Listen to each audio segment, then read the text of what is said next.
องค์การอัยการประชาชนภาคใต้จัดพิธีประกาศปลงตัวแต่งตั้งคณะพักหากฐานและประดับเหรียญการละนึก50 ปีให้แก่พนักงานรัฐกรในวันที่ 6 สิงหาคม 2026 ที่องค์การอัยการประชาชนภาคใต้ได้จัดพิธีประกาศปลงตัวแต่งตั้งคณะหน่วยพักหากฐานโดยการเป็นประธานของฐานสมศรีมณีนินคณะประจำภาคแขวงหัวหน้าคณะจัดตั้งแขวงจำปาสัก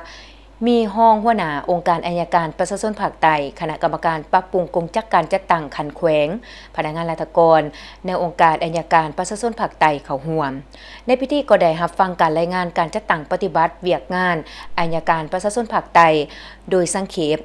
จากทานห้องหัวหน้าองค์การอัยการประชาชนภาคใต้จากนั้นทานนางสมบูรณ์แก้วพระนาภัยห้องหัวหน้าคณะจัดตั้งแขวงจำปาสักก็ได้ผ่านมติตกลงของคณะประจำภาคแขวงว่าด้วยการบ่งตัวแต่งตั้งประธานหน่วยภาคหากฐานองค์การอัยการประชาชนภาคใต้คือคณะประจำภาคแขวงจำปาสักตกลงบ่งตัวแต่งตั้งทานนางคอนสวรรค์พงสุตาเป็นประธานกวดการหน่วยภาคหากฐานองค์การอัยการประชาชนภาคใต้โดยการมอบมติตกลงของฐานสมศรีมณีนินคณะประจำภาคแขวงหัวหน้าคณะจัดตั้งแขวงจำปาสักพร้อมนี้ก็ได้มีพิธีประดับเหรียญการละนึก50 ปีให้แก่พนักงานราชการจำนวน16สหายโดยการประดับเหรียญของฐานสมศรีมณีนินคณะประจำภาคแขวงหัวหน้าคณะจัดตั้งแขวง